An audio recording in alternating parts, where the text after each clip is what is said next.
சென்னை நுங்கம்பாக்கத்தில இருக்க லயோலா கல்லூரிய பத்தி சொல்ல வேண்டியதில்ல. ரொம்ப பாரம்பரியமான கல்லூரி இது. ஆமா. 2026 தேர்தல் இல்லன்னா அதுக்கு அடுத்த தேர்தல்ல லயோலா கல்லூரி மாணவர்களான உதயநிதி ஸ்டாலின், லயோலா கல்லூரி மாணவரான விஜய், லயோலா கல்லூரி மாணவரான விஷால் 3 பேரும் களத்தில நிப்பாங்களா? லயோலா கல்லூரி மாணவர் வருங்காலத்தில தமிழக முதல்வர் ஆவாரா? எப்படி இதெல்லாம் ரூம் போட்டு யோசிக்கிறாரா என்னன்னு தெரியல. இல்ல என்கிட்ட விடுப்பா. லயோலா காலேஜோட நீங்க சொல்லும்போது தான் எனக்கே அந்த பட்டியல் வந்து நான் யூசுவலா சொல்றது வந்து லயோலா காலேஜ் வந்து ஒரு ஹிடன் ஃபிலிம் இன்ஸ்டிடியூட். எத்தனையோ பேர் வந்து அந்த அ அந்த இடத்துல அந்த காலேஜ் வந்து வெளியில வந்து மீடியால வந்து பெருசா அ அ பேசப்பட்ட நபர்களா இருக்காங்க. என் கிளாஸ்மேட்ஸ் உட்பட. அஃப்கோர்ஸ் அ அ அ நீங்க கேட்ட மாரி 2026ல அதான் சொல்றேனே, நம்ம வந்து செல்லமேல இருக்கும்போது, ஆ என்ன தேவி, தேவி பாரடைஸ், தேவி கலா, தேவி பாலா இருக்கும். இல்லன்னா வந்து 1, 2 தான் அப்படி ஒரு 4 தியேட்டர் இருக்கும். அப்படியே போக போக பூஜை வரும்போது ஸ்லோவா மல்டிப்ளெக்ஸ் தொடங்கிடுச்சு.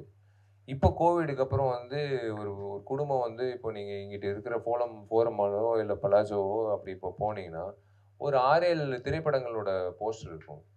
எந்த திரைப்படத்துக்கு நம்ம போலான்றது அவங்க முடிவு பண்ணுவாங்க. ஏன்னா, அவங்க ஆல்ரெடி வந்து கோவிட் டைம்ல எல்லா படங்கள், எல்லா மொழிகளோட எல்லா ட டைரக்டர்ஸ் எல்லா படங்களும் பார்த்துட்டாங்க. கொரியன் படம், ஈரானியன் படம், அ எல்லா படங்களும் பார்த்துட்டாங்க.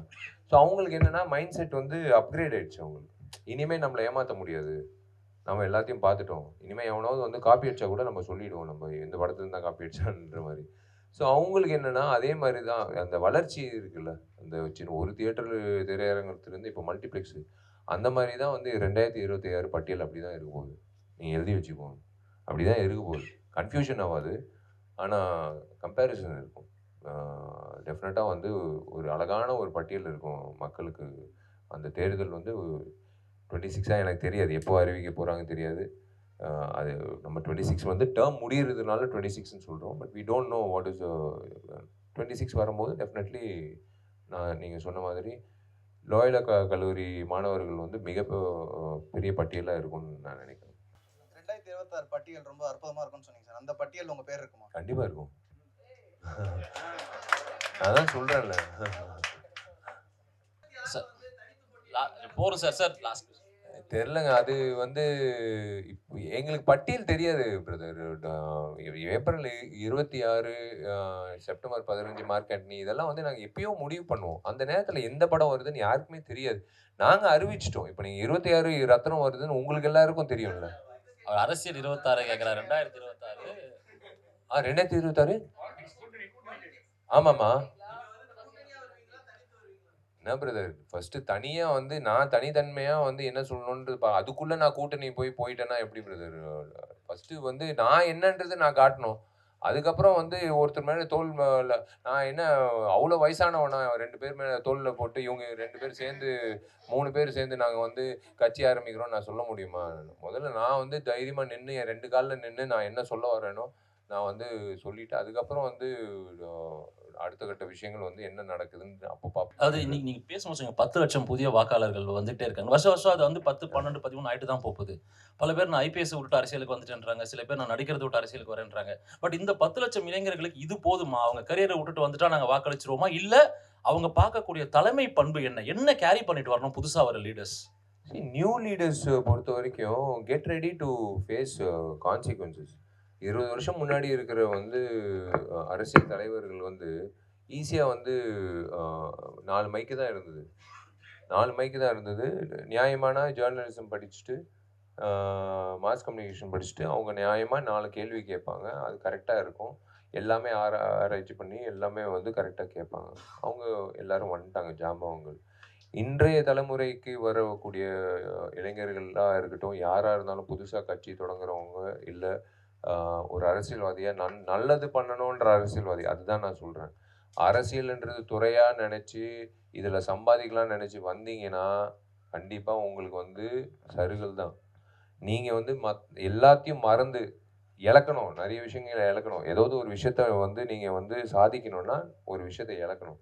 ஸோ அந்த இழப்பு வந்து நீங்க அது மனசுல வச்சுக்கிட்டு, நீங்க அடுத்தது வந்து அரசியலுக்கு வரும்போது, ஒரு விஷயம் இருக்கு. 150 கேமரா இருக்கும் உங்க முன்னாடி.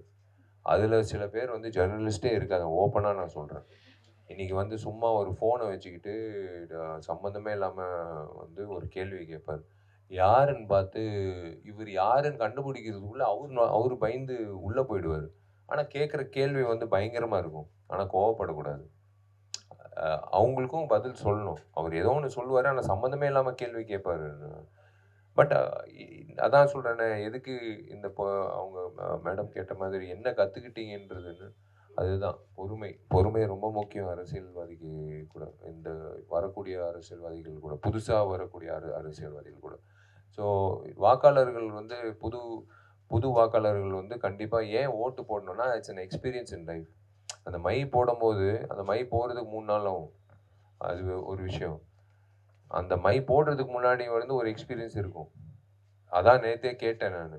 இப்போ யாரோ என்ன கேட்டாங்க, ஒரு இளைஞர் கேட்டாங்க, ஒரு 3rd இயர் ஸ்டூடெண்ட்டு. "சார் ஒரு வேளை காசு குடுத்தாங்கன்னா என்ன பண்றது சார்?" அப்படின்னு. "நீ என்ன பண்ணுவேன்னு?" கேட்டேன். அப்படியே யோசிச்சேன் நானு. "ஏன் எதுக்கே யோசிக்கிற? இப்போ கரெக்ட்டா சொல்லு. வாங்குறதுன்னா வாங்கு. இல்ல ஏன்னா இப்ப எப்படியும் உன் காசு தான். உன்கிட்ட இருந்து ஆட்டைய போட்ட காசு தான் திரும்பி உன்கிட்ட தான் குடுக்குறாங்க. அதுல வந்து நீ இவ்ளோ யோசிக்காத." அவ்வளோதான். His mindset is to bring about change. ஆனா don't do it in your living room. என்னோட என்ன அது இதுதான் அரசியல் இப்படி தான் இருக்கும் இந்த சமுதாயம். வாங்க சாப்பிடலாம். நம்ம குடும்பத்தை பார்த்துக்கலாம். அப்படிலாம் இருந்தீங்கன்னா அப்படிதான் இருக்கும். மறுபடியும் வெள்ளம் வரும்போது திரும்ப வந்து எங்க வீட்டுக்குள்ள தண்ணி பூந்துருச்சு. எதுவுமே பண்ணல. என் தொகுதி எம்எல்ஏ அப்போ வந்து ஓட்டு கேட்டாரு. அதுக்கப்புறம் வரவே இல்லைன்னு திரும்ப வந்து 15 வருஷமா கூவிட்டு இருக்கிற விஷயம் திரும்ப பண்ணீங்கன்னா, உங்கள தான் வந்து விமர்சிப்பாங்க. அவங்கள விமர்சிக்க மாட்டாங்க. இப்படிதான் இருப்பாங்கயா இவங்க. ஒரு நாள் வந்து ஓட்டு போட வச்சுட்டோம்னா, மீதி 5 வருஷம் நம்ம சந்தோஷமா இருக்கலாம் அப்படின்னு அவங்க வந்து ரொம்ப லேட் பேக்கா இருப்பாங்க.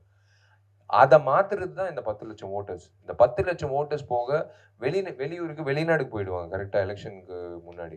அவங்கலாம் திரும்ப வந்து ஓட்டு போட்டாங்கன்னா, அது ஒரு 10,00,000 இருக்கு. நீங்க கணக்கு போட்டீங்கன்னா. அந்த பயணம் அ இல்லாம வீட்லயே இருந்து அந்தந்த ஊர்ல அவங்க ஓட்டு போட்டாங்கன்னா, அது ஒரு 10,00,000 வோட்டர்ஸ் இருக்கு. யோசிச்சு பாருங்க. 20,00,000 வோட்டர்ஸ் வந்து ஓட்டு போட்டாங்கன்னா, அது யாரா இருக்கட்டும், ஒரு பெரிய மாற்றம் ஏற்படும். 100% நீங்க சொல்றீங்கல்ல, அந்த 100% வந்து வந்ததுன்னா, உண்மையிலேயே சாவோ சார் எல்லாம் பாட்டு பாடியிருக்காரு, அவேர்னஸ் பண்ணியிருக்காரு. ராதாகிருஷ்ணன் சார் வந்து அவரு முயற்சி பண்ணிட்டு இருக்காரு. கிரேட்டர் சென்னையோட கமிஷனர். ஆ எல்லாரும் வந்து அவங்கவங்க 40,000 பேர் பாடுபடுறாங்க அந்த 2 வருஷமா இந்த எலக்ஷன் நடத்துறதுக்கு. அவங்களுக்கு ஒரு மரியாதை குடுங்க. அந்த காவல்துறைக்கும், அந்த அதிகாரிகளுக்கும், ஐஏஎஸ் ஆஃபீசர்ஸ்க்கும், அந்த கமிஷனர்களுக்கும், அந்த எலக்ஷன் ஆஃபீசர்ஸ்க்கும் எல்லாருக்கும் ஒரு மரியாதை குடுங்க. அவங்க ஏன் உழைக்கிறாங்க? எதுக்கு டே அண்ட் நைட் உழைக்கிறாங்க ஒவ்வொரு பூத்துல? நீங்கலாம் வந்து ஓட்டு போடணுன்றதுக்காக தான். ஸோ அதான் சொல்றேனே, கண்டிப்பா மே மாசம், ஏப்ரல் மாசம் வெயில் அடிக்கும். சொல்ல முடியாது. கடவுள் திடீர்னு வாழ்த்தி மழை கூட தூறலாம். அத தாண்டி வந்து ட கியூ வந்து எங்கிட்ட இருந்தாலும் நீங்க ஃபோன் வாங்குறதுக்கு கியூல நின்னு ஃபோன் வாங்குறீங்க. நீங்க கியூல நின்னு உங்களுக்கு பிடிச்ச ஹீரோ படம் பார்க்குறதுக்கு டிக்கெட் வாங்குறீங்க. நீங்க கியூல நின்னு உங்களுக்கு பிடிச்ச உடைகள் வந்து வாங்குறீங்க. ஏன் உங்களுக்கு பிடிச்ச அரசியல்வாதிக்கு மட்டும் கியூல நின்னு நீங்க வந்து ஓட்டு போட மாட்டேங்கிறீங்க? அதுதான் முக்கியம். அவரு தான் அந்த அந்த அந்த கியூ தான் முக்கியம். நீ அந்த கியூல முதல்ல நின்னு பண்ணிட்டேன்னா, அடுத்த கியூ எல்லாம் நீ ஜாலியா பண்ணிக்கோ. அடுத்த 5 வருஷம். அதுதான். சரி, எனக்கு கொஞ்சம் கொஸ்டின் இருக்கு உங்ககிட்ட. அடிக்கடி சொல்லுவாங்க விஷால் வந்து இந்த கட்சியில சேர போறாரு, இந்த கட்சியில சேர போறாரு அப்படின்னு. உண்மையா நீங்க அரசியலுக்கு வந்தா பர்டிகுலரா ஒரு கட்சியில சேருவீங்களா, இல்ல விஜய் மாதிரி தனியா வர போறீங்களா? சி அ சி அரசியலுக்கு வரப்போறேன் அப்படின்ற விஷயம் ஏன் நான் ஓப்பனா சொல்றேன்னா, என்னைக்குமே வந்து எதுவும் மூடி மறைச்சதே கிடையாது. எதுக்கு விஷால் அரசியல் வரணும்? ஏற்கனவே இத்தனை பேர் அரசியல்வாதிங்க இருக்காங்களே. எதுக்கு இவர் வந்து என்ன பண்ண போறாரு? அவ்வளவுதான். எல்லாமே கரெக்ட்டா இருக்கு. ரோடு நல்லா இருக்கு. எங்களுக்கு நல்ல வசதிகள் இருக்கு. எனக்கு எல்லாமே எங்களுக்கு க எந்த ஒரு குறையே இல்லையே. விவசாயிகளுக்கும் எந்த குறையும் இல்ல. குடிநீர் பிரச்சனை கிராமத்துல இல்ல. ரோடும் நல்லா போட்டிருக்காங்க. தூர்வாரி இருக்காங்க. அப்புறம் வந்து மெட்ரோ இல்லாம டிராஃபிக் நெரிசல் இல்லாம வந்து நல்லாவே இப்போ இருக்கு ரோடு. எல்லாத்தையும் கரெக்ட்டா இருக்கும்போது, இவன் வந்து எதுக்கு தேவையில்லாம அரசியலுக்குள்ள வரான்? அப்படின்னு தான் கேள்வி இருக்கும். இதெல்லாம் இல்லாததுனால தான் விஷால் வரான். அதுதான் உண்மை. அதுதான் என்னோட பதில். ஸோ கட்சி எந்த கட்சின்றது கட்சின்றது இருக்கும். அது எந்த கட்சின்றது அப்புறம் நம்ம எல்லாமே வந்து முன்னாடியே சொல்லிட்டா இப்போயே வந்து நல்ல வேலை கேப்டன் ஆன மாதிரி என்கிட்ட கல்யாணம் பண்ண போகல, இல்லைன்னா அதுவும் இடிச்சு தள்ளியிருப்பாங்க நான் சொன்னேன்னா. ஸோ பிரச்சனை இல்லை, டைம் வரும்போது சொல்கிறேன். விஜய் வச்சு ஒரு ஸ்கிரிப்ட் கதை சொல்லணும்னு சொன்னீங்க. இப்போ நீங்க டைரக்ஷன் பண்ணணும்னா விஜய் வச்சு படம் பண்றதுக்கான முயற்சி இருக்கா? இல்ல, யார் வச்சு படம் பண்ணணும்? எனக்கு நான் ஏற்கனவே ஃபோனே போட்டு மேனேஜர் கிட்ட, சார் இந்த மாதிரி விஜய் அவர்களுக்கு கதை சொல்லணும். யார் சார் டைரக்டரு? சொல்லுங்க சார். சார் இல்லை சார், நான் தான் சார் டைரக்டரு, நான் தான் கதை சொல்லணும். அப்படியே சைலன்ஸ் இருந்தது. சார் புரியல சார். சரி இல்லை சார், விஜய் சார் கிட்ட ஒரு அப்பாயின்மெண்ட்டு கொஞ்சம் வாங்கி கொடுங்க சார், ஒரு 1.5 hour கதை சொல்லணும் சார். அதான் சார் எனக்கு புரியல சார். சார் நான் தான் சார் டைரக்டரு, நான் விஜய் சார் வச்சு ஒரு படம் பண்ணணும் சார், எனக்கு ஒரு அப்பாயின்மெண்ட் கொடுங்க. அவர் அந்த ஷாக்லேருந்து மீண்டு வரதுக்கே வந்து ஒரு 2 நிமிஷம் ஆச்சு. அதுக்கப்புறம் வந்து சரி சார் நான் கேட்டுட்டு கூப்பிட்றேன்னு. ஏன்னா எனக்கு வந்து ஏதோ தோணுச்சுன்னா டக்குன்னு பண்ணணும்னு ஆசை. எனக்கு ரொம்ப பிடிச்ச நடிகர் விஜய். ஸோ டெஃபினட்டாக அதை பார்ப்போம். அதான் எல்லாமே நான் இயக்குனர் ராமன் எனக்கு தெரியுமா? ராதாரவி அண்ணன்லாம் வந்து 2006 வந்து டே விஷால் எங்கிட்ட ஓடுறேன்னா சார், திமிர் படம் ஷூட்டிங், நடிகர் சங்கத்தில் கார்டு வாங்காமல் நீ எங்கிட்ட ஓடுறேன்னு. சரி சார் வாங்கிடுறேன். எவ்வளோ சார் கட்டணும் போய் ஆஃபீஸ் அலுவலகத்துக்கு போய் கார்டு வாங்குங்க. சரிண்ணா. யாராவது யோசிச்சு பார்த்துருப்பாங்களா? அதே ராதாரவி அண்ணனை எதிர்த்து அவரையே தோக்கடிச்சு அதே நாற்காலியில் நான் உட்காருவேன்ட்டு. சத்தியமாக வந்து நான் யாருமே எதிர்பார்க்கல. அதுதான் அது அவர் என்ன சொல்கிறாரோ அதுதான் நம்ம போக வேண்டியது தான். நம்ம நேர்மையான வழியில் போகும்போது அவர் பாதையை காட்டுவார், அந்த பாதையில் போக வேண்டியது தான். இவங்கெல்லாம் ஒரு ரொமான்டிக் ஹீரோன்னு சொல்கிறாங்க, நானே ஒத்துக்கிறேன், நான் ஆக்ஷன் ஹீரோங்க வேணாங்க அப்படின்னு தான் சொல்லிட்டு இருக்கேன். அது டைம் வருங்க when it comes.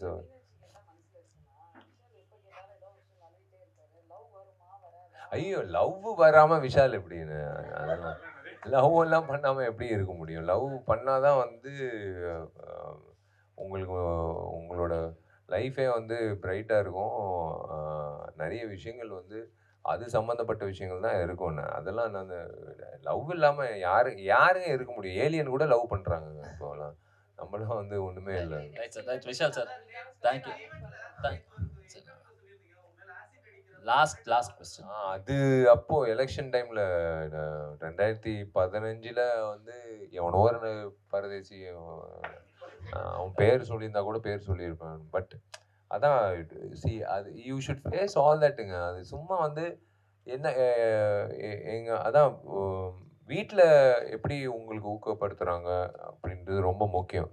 நம்மளாம் வந்து தைரியமாக போகிறது இல்லை. வீட்டில் வந்து எப்படி தைரியம் உங்களுக்கு கொடுக்குறாங்கன்றது தான். ஸோ அந்த வகையில் எங்கள் அம்மா அப்பா வந்து எனக்கு பயங்கரமாக தைரியம் கொடுப்பாங்க. ஸோ த்ரெட்னிங்ன்றது நிறைய விஷயங்கள் வருங்க, அந்தந்த டைமில் வரும். அதுதான் நான் சொன்னேன். அந்த டைமில் வந்து எங்கள் அம்மா எப்படி அது மாற்றுக்கருத்து அது எப்படி அவங்கள மாறி அதே ஃபோன் காலுக்கு வந்து எப்படி வந்து அட்ரஸ் சொன்னாங்கன்றது தான். அந்த படத்தில் வர சீன் மாதிரி தான். குறிச்சி வச்சுக்கூடா, அவ்வளோதான், இதுதான் அட்ரஸ், நீ வேறு அட்ரஸில் போய் நின்று போகிற, அதுவும் 6 மணிக்கு மேலே வான்னு சொன்னாங்க. ஏன்னா 9 to 6 ஷூட்டிங்கில் இருப்பான், நீ பாட்டு வெயிட்டிங் இருப்பேன். 6:30 மணிக்கு மேலே அவன் வருவான், நீ அவங்ககிட்டயே பேசிக்கோ, என்ன வேணாலும் என்ன ஊற்றிக்கிறியோ நீ அவங்ககிட்டயே பேசிக்கோன்னு. விஷால் சார், துப்பறிவாளனுக்காக நீங்கள் போயிருந்தீங்க ஷூட்டிங்க்கு, லொக்கேஷன்ஸ்லாம் பார்க்குறதுக்கு. லொக்கேஷன் பார்த்தாச்சா? எப்போ ஷூட்டிங் ஸ்டார்ட் பண்ண போகிறீங்க? பார்த்தாச்சு சார். லொக்கேஷன் ஸ்கவுட்டிங் வந்து லண்டன், அசர்பைஜான் எல்லாம் முடிச்சுட்டு மால்ட்டாவும் எல்லாமே. அதான் இப்போ வந்து மே அந்த இப்போ ரிலீஸ் இருக்கிறதுனால தான் கொஞ்சம் தள்ளி போட்டிருக்கோம். ஏன்னா நான் ரிலீஸு சரி பார்ப்பாங்க ஜனங்க அப்படின்னு நான் அப்படி பண்ணக்கூடாது. என்னோட கடமை நான் பண்ணணும். படம் ஏன் விஷால் படத்தை பார்க்க வரணும், என்ன இருக்குன்னு அப்படின்னு நான் சொல்லணும் இல்லையா? ஸோ அதனால அந்த வேலைகள்லாம் முடிச்சுட்டு மே 5ஆம் தேதியிலேருந்து லண்டனில் படப்பிடிப்பு தொடங்க போகுது. ஸோ அதோட விஷயங்கள் எல்லாமே வந்து மே மாதம் இந்த படம் ரிலீஸ்க்கு அப்புறம் சொல்லும் போது எஸ் நிறைய உங்களுக்கு அதிர்ச்சியான விஷயங்கள் இருக்குது. நல்ல இன்ப அதிர்ச்சிகள் தான், டோன்ட் வரி. நிறைய விஷயங்கள் இருக்குது. அது will share it that time. Thupparivaalan வந்து குழந்தைல ஆஸ் அ டைரக்டர், புது டைரக்டர்னா டெஃபினட்டாக அதுக்கு நான் I have to give the best content. இவன் என்னத்தை கிழிக்க போகிறான், மற்ற டைரக்டரை விட இவன் என்னத்தை புதுசாக வந்து கிழிக்க போகிறான்னு தான் எல்லோரும் என்ன பார்ப்பாங்க. அதை தாண்டி ஒரு கண்டென்ட் கொண்டு வரணும். ஸோ அதுக்கு மே மாதம் தொடங்குறோம். விஷால் சார், உங்களுக்கு தான் ஒரு கேள்வி. First of all congratulations Thank you. For இந்த இது சென்சார் ஷெட்யூலில் வந்து நீங்கள் வந்து இந்த மார்க் ஆண்டனியோட ஹிந்தி வெர்ஷனுக்கு வந்து இருக்கும்போது நீங்கள் வந்து அப்ஜெக்ட் பண்ணீங்க, அதுக்கப்புறம் அதை ரேஸ் பண்ணீங்க question. It was talk on overall, புரியுங்களா? இது சம்மந்தமாக வந்து நான் ரீசெண்டாக வந்து ஒரு இன்டர்வியூ வந்து மிஸ்டர் பக்ரி சாமின் ரிட்டையர்டு ரீஜனல் ஆஃபீஸர் அவர் பண்ணபோது he appreciated you. He wanted me to convey his sir congratulations. தெரியும் ஒரு நேர்மையான சொன்னாரு. ஆஃபீஸர். ரைட். அப்புறமா அவர் சொல்லும்போது என்ன சொன்னார், இன்னைக்கு இருக்கிற ஜென்ரேஷன் மாற மாற மாற there needs to be some corrections made in the CBFC acts அப்படின்றாரு. What is your suggestion about it? Do you feel anything to be corrected there? இல்லை, சிபிஎஃப்சி பொறுத்த வரைக்கும் உண்மையிலே ரொம்ப பகிரங்கமான ஒரு விஷயம் வந்து ஓப்பனாக வந்து நடந்த விஷயம். எல்லாருக்கும் தெரியும், மும்பையில் நடந்த விஷயம். 6.5 lakhs வந்து கேட்டாங்க. அதுதான் அங்கிட்டு தான் தொடங்கின துப்பறிவாளன் வேலை. இவங்க எப்படியும் வந்து வாட்ஸ்அப்பில் வருவாங்க. அதனால தான் என்னோட ஹரிக்கிட்ட சொன்னேன், ஹரி அவங்க எப்படியும் வாட்ஸ்அப்பில் வருவாங்க. வாட்ஸ்அப்லேயே வந்து ஸ்பீக்கர் போட்டு அது இன்னொரு ஃபோனை வச்சு ரெக்கார்ட் பண்ணிக்கொண்டு சிபிஐயே சிரிச்சிட்டாங்க. இதெல்லாம் எப்படி உங்களுக்கு யோசனை வந்ததுன்னு. இல்லைங்க, ஒருத்தர் துப்பறிவாளன்னு ஒரு படம் எடுக்கிறாரு, அவரு தான் அந்த ஐடியா கொடுத்தாரு. அது வச்சு தான் வந்து எங்களுக்கு எவிடன்ஸ் கிடைச்சிதுன்னு. அது வந்து டெஃபினட்டாக பதிவு பண்ண வேண்டிய விஷயம். ஒரு சிபிஎஃப்சியிலே இப்படி வந்து லஞ்சம் கேட்குறாங்கன்னா, அப்போ மற்ற பென்ஷனுக்காக ஒரு வயசானவர் வந்து அவர் எவ்வளோ கஷ்டப்படுவார், இல்லை ஒரு விவசாயி வந்து அவருக்கான நிறைய விஷயங்கள் இருக்குல்ல. ஸோ அது பதிவு பண்ணதுக்கப்புறம் இனிமேல் வந்து எனக்கு ரொம்ப சந்தோஷம் என்னென்னா, அவங்களே சொல்லிட்டாங்க, எப்பா சாமி இனிமேல் வந்து பாம்பே பக்கம் வந்துடாதீங்க, உங்கள் லாங்குவேஜா நீங்கள் உங்கள் ஊர்லேயே ஹிந்தி டப்பிங் நீங்கள் அங்கிட்டே பண்ணிக்கோங்க சென்சார், பாம்பே பக்கம் வந்துடாதீங்க, பாம்பே வந்து ஹிந்தி படங்கள் மட்டும் நாங்கள் பார்த்துக்கிறோம். அது ஒரு நல்ல ஒரு விஷயம் தானே. யாருமே அவ்வளோ தூரம் போய் நீங்கள் சர்டிஃபிகேட்டுக்காக வெயிட் பண்ண தேவையில்லை. சென்னை தமிழ் படம் ஹிந்தி டப்பிங்னா தமிழ்லேயே பண்ணிக்கலாம் சென்னையில். ஸோ சிபிஎஃப்சி பொறுத்த வரைக்கும் வந்து ஒரே ஒரு விஷயந்தான். இட் இஸ் ஐ விஷ் ஒரு கைட்லைன் புக் மாதிரி எழுதிட்டு எல்லா இயக்குனர் சங்கத்துக்கும் எழுத்தாளர் சங்கத்துக்கும் ப்ரொடியூசர் சங்கத்துக்கும் வந்து ஒரு புக்காக கொடுத்துடணும் கைட்லைன்ஸ். தயவு செஞ்சு இதெல்லாம் எடுத்துகிட்டு வராதீங்க, டைம் வேஸ்ட் பண்ணாதீங்க. இந்த கெட்ட வார்த்தைகள் யூஸ் பண்ணுறது, இந்த பெண்களை கொச்சப்படுத்துகிற மாதிரி பேசுகிறது, சில விஷயங்கள் எல்லாம் இருக்குது. இதெல்லாம் நீங்கள் போட்டு எங்ககிட்ட வந்து காட்டி இதெல்லாம் மியூட் பண்ணுங்கள், போய் மியூட் பண்ணிட்டு கொண்டு வாங்க, போயிட்டு கொண்டு வரும்போது ஒரு பட்டியல் இருக்கும். மற்ற படங்களும் பார்க்கணும் இல்லையா? அவங்க ஒரு நாளைக்கு 2-3 படங்கள் பார்க்குறாங்க. பெரிய விஷயம் சென்சார் ஆஃபீஸர்ஸ். அவங்க பாவம் ரொம்ப கஷ்டப்பட்டு எல்லாருக்கும் வந்து முக்கியத்துவம் கொடுத்துட்டு, சின்னது பெருசு அப்படியெல்லாம் இல்லை, எல்லாருக்கும் முக்கியத்துவம் இல்லை, வரிசையில் தான் நிற்கணும் நம்ம. ஸோ இது வந்து ஒரு கைட்லைன் புக்காக சிபிஎஃப்சி கொடுத்துட்டாங்கன்னா இயக்குநர்களுக்கும், முக்கியமாக இயக்குநர்களுக்கும் அண்ட் ப்ரொடியூசர்ஸ்க்கும், அதை தவிர்க்கலாம். அந்த டைம் ஃப்ரேம் முன்னாடியே வந்து இதெல்லாம் அவாய்ட் பண்ணிடலாம். எடுக்கும்போதே அவாய்ட் பண்ணிடலாம். படம் காட்டும் போதே வந்து நீங்கள் மியூட் பண்ணாலும் ஏன் மியூட் பண்ணக்கூடாது? மியூட் எப்படி நீங்கள் பண்ணலாமா? ஜனங்களுக்கு தெரியும்ல நீங்கள் சொல்கிற அந்த கெட்ட வார்த்தை. ஸோ அதனால் வந்து நீங்கள் இந்த விஷயங்கள்லாம் பண்ணாதீங்க, தவிர்க்கணும் அப்படின்னு சொல்லிட்டு முன்னாடியே சொல்லிட்டா it be really helpful for directors. இல்லைனா அந்த டைம் ஃப்ரேமில் வந்து கடைசி நேரத்தில் அட்வான்ஸ் புக்கிங் வந்து மல்டிப்ளெக்ஸ்லாம் நான் இது இல்லாமல், சான்றிதழ் இல்லாமல் வந்து அவங்க தொடங்க மாட்டாங்க. அந்த நேரத்தை பார்த்து நம்ம வந்து மிஸ் பண்ணக்கூடாது. ஏன்னா புதன்கிழமை அன்னைக்கு வந்து அவன் போய் அந்த படத்தை வாங்குறதுக்கு வாய்ப்பு இல்லைன்னா அடுத்த படத்துக்கு போயிடுவான், மிஸ் பண்ணிடுறான் audience. So that's what I want a guideline book. அதுதான் that will be a nice thing. Vishal sir, நடிகர் சங்கத்தில் இப்போ ட்ராமாவுக்கு தேட்டர் கட்டினீங்க. 25 வருஷத்துக்கு முன்னே பார்த்தீங்கன்னா நடிகர் சங்கத்தில் போட்டி நாடகம் நடத்துவாங்க. போட்டி நாடகம் நடத்தி அதில் வந்து விருதெல்லாம் கொடுப்பாங்க. அது மட்டும் இல்லாமல் அதுலேருந்து நிறைய கலைஞர்கள் சினிமாவுக்கு வந்திருக்காங்க. உதாரணத்துக்கு பரோட்டா சூரி நடிகர் சங்க நடிச்சவர் தான். ஸோ அது மாதிரி போட்டி நாடகம் நடத்தி அவார்டு கொடுப்பீங்களா? அதே மாதிரி கலைச்செல்வம் விருது ஒன்று கொடுப்பாங்க, அந்த விருதெல்லாம் கொடுப்பீங்களா? இல்லை, கண்டிப்பாக. அப்படியா? இல்லை, அதுதான் நல்ல விஷயம். அவரு அவ்வளோ உணர்ச்சியோட சொல்றாருன்னா உண்மையிலேயே அந்த அங்கீகாரம் தானே. அவருக்காக நான் அவர் கேட்கலையே, அது அந்த அந்த வர்க்கத்துக்காக, அந்த ஃப்ரெட்டர்னிட்டிக்காக கேட்குறாரு. அதுதாங்க நாங்கள் முக்கியத்துவம் கொடுக்குறோம். சினிமாவுக்கு மட்டும் முக்கியத்துவம் கொடுத்துக்கிட்டு பண்ணிகிட்டே இருக்கக்கூடாது. தியேட்டர்லேருந்து வந்தவன் நான் கூத்துப்பட்டியிலேருந்து வந்தவன். என்னை வந்து கூத்துப்பட்டியில் சேர்த்து நான் 6 months வந்து கூத்துப்பட்டியில் முத்துசாமி ஐயா கிட்ட நான் வந்து கற்றுக்கிட்டு நான் அதுக்கப்புறம் தான் செலமையில் தொடங்கினேன். தியேட்டர்ன்றது ரொம்ப முக்கியங்க. இப்போ இருக்கிற நடிகர்களுக்கு வந்து கட்டு இன்னொரு வாட்டி பண்ணலாம். தியேட்டர்லலாம் அப்படி கிடையாது. கண்டினியூஸாக 2.5 மணி நேரம் நாடகம்னா 2.5 மணி நேரம் நம்ம பண்ணுறது வந்து வியந்து பார்க்க வேண்டிய ஒரு விஷயம். அந்த தியேட்டர் ஆர்டிஸ்ட்டை வந்து ஃபஸ்ட்டு இந்த பழைய காலத்து மேக்கப்பு, பழைய காலத்து காஸ்டியூம் வச்சுக்கிட்டு இன்னும் பாவம் நாடகம் நடத்துகிறாங்க ஒவ்வொரு ஊர்லேயும். அவங்கள வந்து அப்கிரேட் பண்ணணும். அதே சமயத்தில் நீங்கள் சொன்ன மாதிரி அவங்களுக்கு ஒரு பிளாட்ஃபார்ம் வேணும். யாருக்காக இருந்தாலும் ஒரு பிளாட்ஃபார்ம் வேணும். எல்லாரும் எங்களை பார்க்குறாங்க. அரங்கம் நிறைந்த ஒரு ஆடியன்ஸ் மத்தியில் நம்ம ஒரு ட்ராமா பண்ணும்போது உற்சாகமாக இருக்கும். இப்போ நான் ஆடியன்ஸாக வந்து மைக்கு வச்சுக்கிட்டு யாருமே இல்லாமல் வந்து இந்த நாடகம் நடத்தினோன்னா உள்ளுக்குள்ளே ஒரு மாதிரி ஒரு விஷயம் நடக்கும். அதுதான் வந்து நாங்கள் பண்ணுறோம். டெஃபினட்டாக வந்து தியேட்டரை எப்படி கௌரவப்படுத்துறது, தியேட்டர் ஆர்டிஸ்ட்டை எப்படியெல்லாம் பண்ணலாம், எப்படியெல்லாம் வந்து அவங்கள ஊக்கப்படுத்தலான்றது தான் கண்டிப்பாக வந்து இடம்பெறும் நடிகர் சங்கத்தில். சங்கம்னால கேட்குறோம். சங்கத்தில் வந்து நிறைய உள்குத்து நடக்கும். கூட இருந்தே துரோகம் பண்ணுவாங்க. தயாரிப்பாளர் சங்கம், நடிகர் சங்கம். அதுபோல் உங்கள் ஆஃபீஸ்லேயே நீங்கள் நம்பினவங்க நிறைய பேர் துரோகம் பண்ணுவாங்க. அப்புறம் தனிப்பட்ட வாழ்க்கையிலையும் நிறைய நடக்கும். இந்த மாதிரி துரோகம், பின்னால் முதலு குத்தவங்களாம் நீங்கள் எப்படி ஃபீல் பண்ணுவீங்க? திட்டுவீங்களா, அடிப்பீங்களா, மன்னிப்பீங்களா?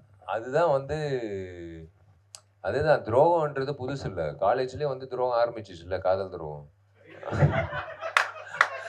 ஸோ துரோகம் வந்து புதுசு கிடையாது.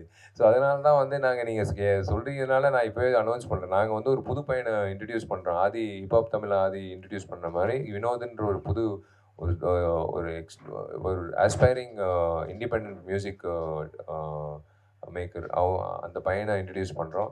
அந்த டைட்டில் வந்து துரோகம் தான்.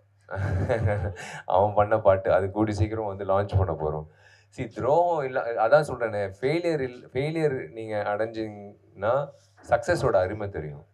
இல்லைனா சக்ஸஸோட அருமை தெரியாது. இல்லைனா என்னடா அது போயிட்டே இருக்கும் அப்படின்னு. அப்படி கிடையாது. கீழே பார்த்தா தான், கீழே இறங்கினா தான் மேலே எப்படி போகணுன்றது நீங்கள் அந்த இது இருக்கும், அந்த உணர்வு இருக்கும். அதே மாதிரி தான் துரோகன்றது நீ பண்ணதுக்கப்புறம் உனக்கு தான் இழப்பு. எனக்கு ஒன்றும் இழப்பு கிடையாது. விஷாலில் தான் இருப்பான். நீ வந்து விஷாலை இழக்கிற. எனக்கு 1000 பேர் கிடைப்பாங்க உன்ன மாதிரி. உனக்கு ஒரு விஷால் தான் கிடைப்பான். அது அப்படி தான் நான் சொல்லிட்டு நான் போவேன். நீ என்ன பயன்படுத்திக்கோ, நல்லபடியாக பயன்படுத்திக்கோ, நீயும் நல்லா இருப்ப. நீ என்ன வந்து உனக்காக ஒரு வேற ஒரு காழ்ப்புணர்ச்சியோட நீ பயன்படுத்திக்கிறேன்னா விஷாலை இழக்கிற நீ. அவ்வளோதான், முடிஞ்சு போச்சு. அது நல்ல விஷயம்தான். துரோகம்ன்றது அந்தந்த நேரத்தில் வந்து சந்திக்கிறது தப்பே கிடையாது. It teach you a lot of things. நான் தான் சொல்கிறேன்ல, இப்போ நான் உட்காந்துட்டு இருக்கும்போது நான் வந்து அப்படியே எனக்கு மைண்ட் செட்டில் ஹோம்ஒர்க்கு ஒரு பக்கம் ஓடிட்டு இருக்கும். ஏன்னா துப்பறியாளன் 2 டைரக்டர் ப்ளஸ் ஆக்டர் இல்லை. ஸோ இப்போ என்னென்னா எங்கிட்டையாவது ஹோட்டலில் ரெஸ்டாரண்ட்டில் உட்காந்தாலும் சரி, எங்கிட்டையாவது உட்காந்தாலும் சரி, எல்லாரையும் அப்படியே பார்ப்பேன். அவர் வந்து நேற்று நைட்டு தூங்கினாரா, இல்லை 4 மிஸ்கால் இருக்கும் கண்டிப்பாக, 2 கேர்ள் ஃப்ரெண்டு, இன்னொன்று 2 ஆஃபீஸு, அந்த மாதிரி வந்து ஒவ்வொரு விஷயம் ஓடிக்கிட்டே இருக்கும் எனக்கு. அந்த மாதிரி தான் நான் வந்து already I will know who is having an ulterior motive. அதாவது சொன்னல, எண்ணம் போல் வாழ்க்கைன்றது ஒரு விஷயம். அது இல்லாமல் வந்து ஜென்ரலாக வந்து வெளியில் ஒன்று சொல்கிறது, உள்ளுக்குள்ளே ஒன்று வச்சுக்கிறது, நிறைய பேர் நம்ம சந்திக்கிறது நல்லது தான் வாழ்க்கையில்.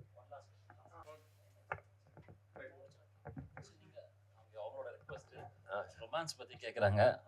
ரியல் ரொமான்ஸ் என்ன? லவ். ரியல் ரொமான்ஸ் வந்து it's only cinema. The reason why I'm saying cinema, நான் நழுவுறதுக்காக சொல்லலை.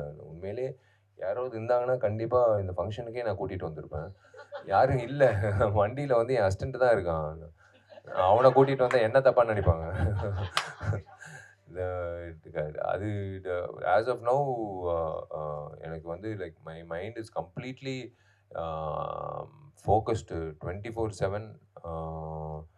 பல் தேய்க்கும் போது, தூங்கும் போது, எந்திக்கும் போது, பல் தேய்க்கும் போது, குளிக்கும் போது, அந்த நாள் முழுக்க வந்து ஃபுல்லாக வந்து எனக்கு ரத்தனத்துக்கு அப்புறம் துப்பறியாளன் 2 தான். அவ்வளோதான், அப்படி தான் போயிட்டுருக்கு. So when there is some place, சத்தியமாக அவ்வளோ பொறுமை, நம்ம நிறைய நேரம் செலுத்த வேண்டியது இருக்கும்ல, அந்த மாதிரி யாருங்க கவனம் செலுத்துனா அவங்களே வந்து வேணாம் இவங்க வேஸ்ட். ரத்னம் படத்தை பற்றி சொல்லுங்கள். என்ன ஸ்பெஷல்? இதுக்கு முன்னால் நீங்கள் நடித்த படத்தை, இதுக்கு முன்னால் ஹரிசார் எடுத்த படத்துலேருந்து இது எவ்வளோ வித்தியாசம்? என்ன ஹைலைட்ஸ்? ஒரே ஒரு விஷயம் தாங்க. ஏன் வந்து இவங்க 2 பேர் மறுபடி ஒவ்வொரு வாட்டி 8 வருஷத்துக்கு ஒரு வாட்டி வந்து படம் எடுக்கிறாங்கன்றது ஒரு விஷயம் இருக்குது. எங்களுக்கு ரொம்ப பிடிக்கும். உங்கள் குடும்பத்துக்கும் எங்கள் குடும்பத்துக்கும் ரொம்ப பிடிச்ச ஹீரோ, பிடிச்ச இயக்குனர் அப்படின்லாம் இல்லை. எல்லாருக்கும் பிடிச்ச அத்தனை கோடி மக்கள் வந்து தாமிரபரணி ஆகட்டும், பூஜை ஆகட்டும், 2த்துக்கும் பெரிய வரவேற்பு கொடுத்தாங்க.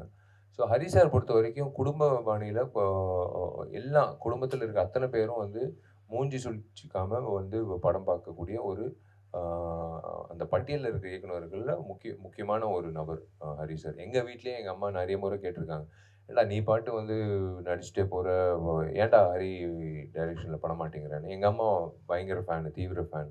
ஏன்னா தாமிரபரணி பூஜை வந்து கிட்டத்தட்ட ஒரு 2000 வாட்டி போட்டிருப்பாங்க சேட்டலைட் சேனலில். ஸோ நான் 3வது முறை அவரோட மறுபடியும் அதான் சொன்னேன், சார் 8 வருஷம் கழிச்சு என்ன சார் இது, ஒவ்வொரு 8 வருஷம் கழிச்சு நம்ம சந்திக்கிறோம்னு. ஸோ ஹரி சாரோட 3வது முறை வரும்போது we should make sure again audience வந்து அப்போ இருந்த மனநிலை வேற, இப்போ இருக்கிற மனநிலை வேற. ஆடியன்ஸ் தாமிரபரணி மாதிரி வந்து நம்மளை ஏற்றுப்பாங்க, இல்லை பூஜையில் இருக்கிற மாதிரி நம்மளை ஏற்றுப்பாங்கன்னு இல்லை. இன்றைய ஆடியன்ஸோட மைண்ட் செட்டுக்கு என்னவோ அதுக்கு ஏற்ற மாதிரி அவர் கண்டென்ட் ஒன்று பிடிச்சிருக்காரு. சத்தியமாக சொல்கிறேன், நான் கதை கேட்கும்போது வந்து எனக்கு ஒரு பயம். எப்போவுமே ஒரு ஆடியன்ஸை தான் நான் கேட்பேன். கேட்டு முடித்த உடனே ஒரு புது இயக்குனர்னால் ரொம்ப ஈஸியாக சொல்லிட்டு நழுவிடலாம். ஒரு பெரிய இயக்குனர் கதை சொல்லும்போது நம்ம என்ன சொல்ல போகிறோம், ஒருவேளை நம்மளுக்கு கதை பிடிக்கலன்னா என்ன சொல்ல போகிறோம், எப்படி சொல்லி. ஆனால் சார் சொல்லும் போது உண்மையிலே அந்த 1/2 மணி நேரம் கழித்து ஒரு பாயிண்ட் வச்சுருக்காரு படத்தில். நான் மட்டும் இல்லை, டிஎஸ்பி தேவிஸ்ரீ பிரசாதும் சரி, ஃபஸ்ட் டைம் அவரோட இணையரம் இத்தனை வருஷம் கழிச்சு 19 வருஷத்தில்.